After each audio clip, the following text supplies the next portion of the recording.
The chairman now recognizes the gentleman from Texas, Mr. Gonzales.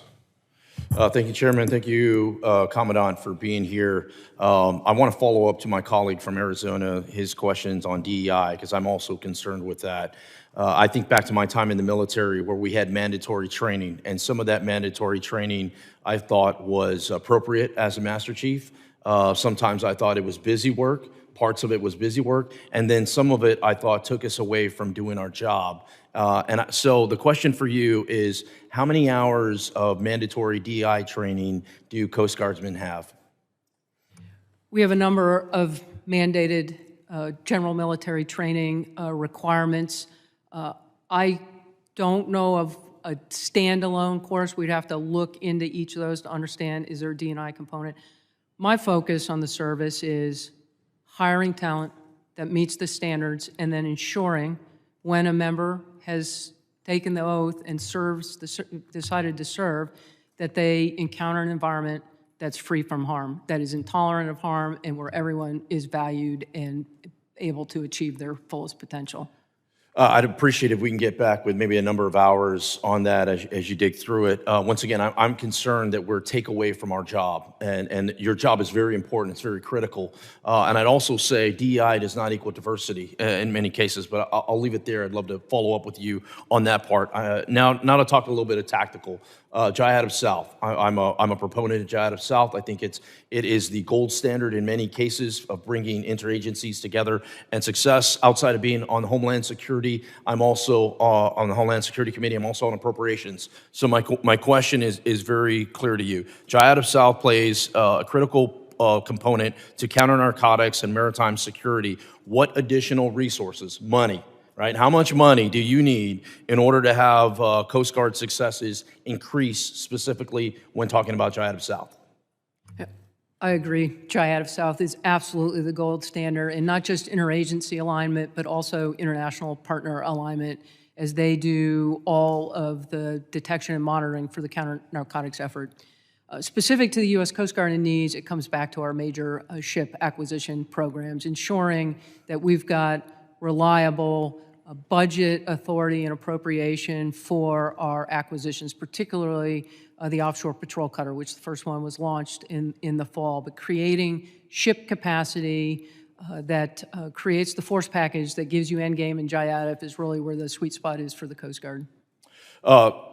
Excellent, and I look forward to continuing to work together. I think one of the issues has always been the lack of platforms that Jihad of South has in order to operate. The mission always grew. There was always plenty of work. There was just not enough assets to go about because you were oftentimes competing with other areas. Once again, as put my appropriator hat on, if there's any way I can help in that, would love to work with your team, maybe more specifics outside of the overall umbrella, but more specifics in order to build that out. I'm very interested in that. My next question is on Crowdstrike.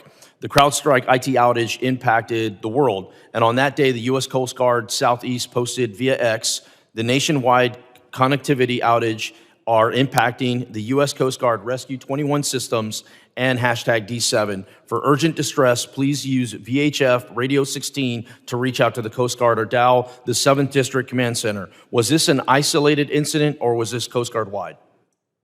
So the CrowdStrike incident that we all tracked as a nation early on that day and Friday was not the cause of the Rescue 21 outage. Instead, it was a hardware failure on a Verizon system that we rely on for some of our network. We continue to work to troubleshoot that, understand it was a Coast Guard-wide impact to the Rescue 21, speaks to the need to ensure our own resiliency and our own IT infrastructure, and welcome further discussion to see where we might be able to make more investments. To that point, I'd like to continue to work together on future situations where we can make this, we can prevent this from happening. My last question is on an article from Defense Scoop last year that highlighted Coast Guard petition for formal recognition to the U.S. Cyber Command's force. Given the Coast Guard's unique cyber positions and its dual role under the Department of Homeland Security and Department of Defense, how would this formal recognition within U.S. Cyber Mission Force enhance Coast Guard's cyber capabilities? We've been investing in our cyber capabilities, both internal to the organization and the work we do in support of U.S. Cybercom and with U.S. Cybercom. Happy to have the staff come over. There's a number of classified elements to it, but walk you through all that is going on and how we contribute to the broader cyber fight in defense of the nation. We covered a lot of ground in 5 minutes, but once again, this cyber issues that aren't going away. The Coast Guard is the tip of the spear in many cases, and I want to make sure that you have a partner not only in me, but also in this committee. Chairman, I yield back. Thank you. The chair now recognizes